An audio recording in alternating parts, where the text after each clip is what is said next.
નીરજ, આપણે શરૂઆત આજે સેક્ટરથી કરશું તો સિમેન્ટ સેક્ટર્સ પર HSBC તરફથી એક મત આવ્યો છે. તેમના રિપોર્ટ્સ પર નજર કરીએ તો તેમણે ખાસ કરીને અંબુજા સિમેન્ટ માટે તેમને રેટિંગ રિડ્યુસ કરી દીધા છે, પરંતુ લક્ષ્યાંક તેમને વધાર્યા છે. અહીંયા લક્ષ્યાંક તેમને ₹350 પ્રતિ શેરથી વધારીને ₹440 પ્રતિ શેર કર્યા છે.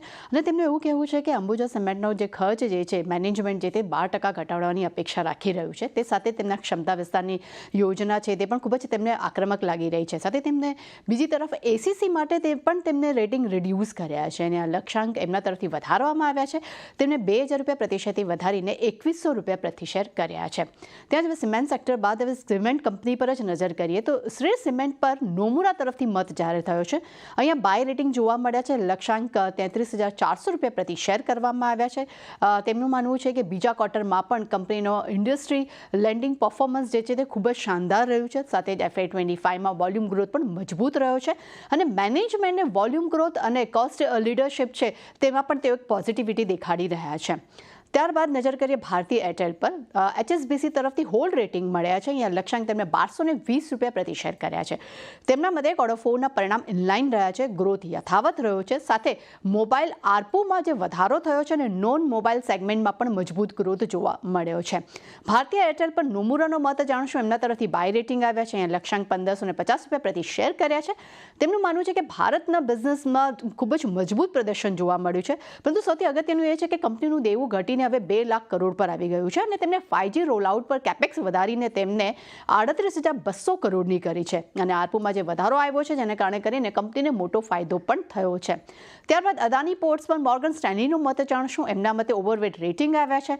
લક્ષ્યાંક ₹1570 પ્રતિ શેર કર્યા છે. તેમના મતે FY29 સુધીમાં પોર્ટ્સ અને લોજિસ્ટિક બિઝનેસ ગ્રોથ છે તેઓ લક્ષ્ય હાંસલ કરવામાં કંપની સફળ થઈ શકે છે.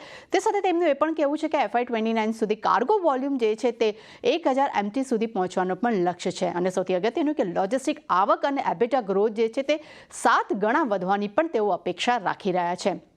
અદાની પોર્ટ પર જેફરીસનો મત જાણશો. તેના તરફથી બાય રેટિંગ આવ્યા છે. લક્ષ્યાંક ₹1640 પ્રતિ શેર કર્યા છે. તેમના મતે મેનેજમેન્ટને 5 વર્ષમાં ડબલ ડિજિટ ગ્રોથની અપેક્ષા છે અને સૌથી અગત્યનું કે લોજિસ્ટિકનો હિસ્સો જે છે તે હાલમાં 3%ની સામે 10% તેઓ વધ્યો છે.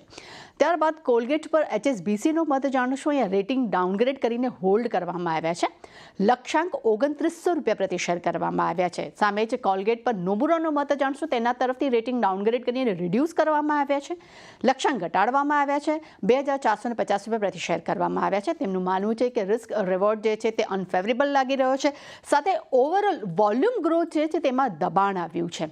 ત્યારબાદ નજર કરીએ આપણે અપોલો ટાયર્સ પર. અપોલો ટાયર્સમાં મોર્ગન સ્ટેનલી તરફથી ઇક્વલ વેટ રેટિંગ આવ્યા છે. લક્ષ્યાંક ₹472 પ્રતિ શેર કરવામાં આવ્યા છે અને અપોલો ટાયર્સ પર નોમુરા તરફથી પણ રેટિંગ અપગ્રેડ કરીને ન્યુટ્રલ કરવામાં આવ્યા છે. અહીંયા લક્ષ્યાંક આપણને ₹512 પ્રતિ શેર તેમના તરફથી જોવા મળી રહ્યા છે અને સાથે તેમનું એ પણ કહેવું છે કે નીચી આવક અને EPR પ્રોવિઝનને કારણે Q4ના પરિણામ પર થોડી ઘણી અસર જોવા મળી છે. એટલે નીરજ, આ બધા જ બ્રોકરેજ રિપોર્ટ આવ્યા છે જેના પર આજે આપણને સારી એક્શન જોવા મળી શકે છે.